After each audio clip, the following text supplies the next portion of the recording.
jarang melihat keajaiban? Karena ucapan kita itu belum selaras dengan hati kita, nggak yakin-yakin amat sama Allah.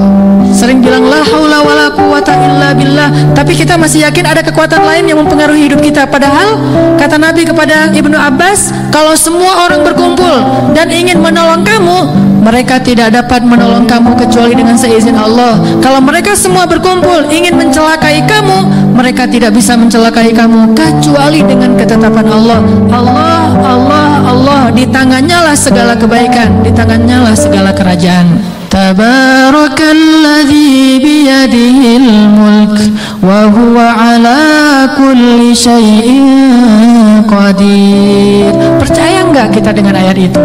Jawab dengan hati kita masing-masing. Kalau kita percaya, baru terjadi keajaiban dalam hati kita.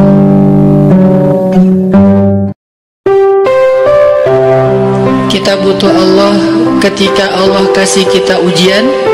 Bahkan tetap kita butuh Allah ketika Allah kasih kita nikmat. Kalau kita butuh Allah saat diuji agar kesabaran kita terjaga. Karena orang yang tidak dibersamai oleh Allah Subhanahu wa Ta'ala ketika dia sedang diuji, maka dia akan mudah untuk berkeluh kesah, bahkan berputus asa. Kebersamaan Allah kepada dia saat dia diuji itu adalah Allah Subhanahu wa Ta'ala menghibur hatinya. Allah Subhanahu wa Ta'ala menenangkan hatinya. Bukankah dengan mengingat Allah hati menjadi tenang?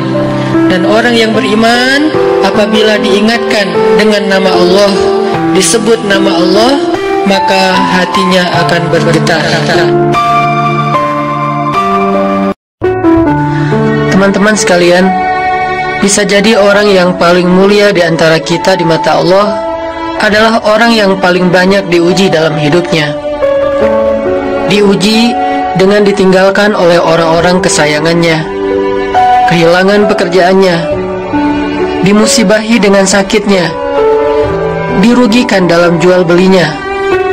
Maka jangan bersedih. Ketika itu terjadi dalam kehidupan kita, berarti Allah sedang ngasih kita kesempatan untuk ngerasain pahit getirnya kehidupan kekasih-kekasih Allah. Pahit getir kehidupan Asiyah istri Firaun, pahit getir kehidupan Ayub alaihissalam, Ibrahim alaihissalam, Siti Hajar, dan masih banyak lagi kekasih-kekasih Allah lainnya. Jangan bersedih, karena itu berarti Allah lagi perhatian sama kita. Allah lagi perhatian sama kita. Ada masalah? Allah lebih kuasa, makhluk tidak kuasa. Ada masalah, kita bilang Allah maha besar, masalah saya kecil dibandingkan Allah. Kalau dibandingkan kita, mungkin kita lebih kecil daripada masalah. Tapi dibandingkan Allah kita, Allah lebih besar. Allahu Akbar. Kita kan dipelihara Allah, terus ngapain kita khawatir? Kalau gitu nggak usah ikhtiar, Ustaz. Ikhtiar, tapi jangan libatkan hati. Ikhtiar itu pakai tangan, pakai kaki, pakai tenaga fisik. Hati nggak perlu berikhtiar. Hati itu bertawakal. Jangan sampai hati kita ikut ikhtiar, ini bahaya nih. Kalau hati kita ikut ikhtiar, berarti kita lebih percaya kepada makhluk daripada Allah. Nanti akan mentok, kalau udah mentok putus asa, itu penyebabnya. Gara-gara hatinya baper dengan ikhtiar. Ketika jalan-jalan ikhtiar itu tertutup, hati kita jadi give up. Sedangkan kalau hati kita nggak ikhtiar, dia cuma tawakal, jalan tertutup, dia masih bilang Allah maha kuasa, ala kulli syai'in qadir. Segala sesuatu Allah maha bisa, nggak mungkin nggak bisa. Dirugiin orang lain, teman segala macam, kita masih oke lah. Selama ini asal kita ngumpul selalu gua yang bayarin, oke deh, nggak usah dibahas. Baru dibahas nanti pas sakit hati.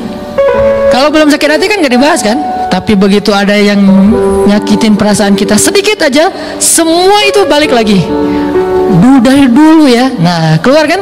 Kalau kita pengen menilai diri kita ini orang yang mukmin atau munafik, caranya lihat aja kita sabar nggak nih, terutama dalam masalah emosional, dalam masalah perasaan cinta, dalam masalah benci segala macam. Masih bisa nggak kita adil bahkan kepada orang yang kita benci? Lahum darajatun inda rabbihim.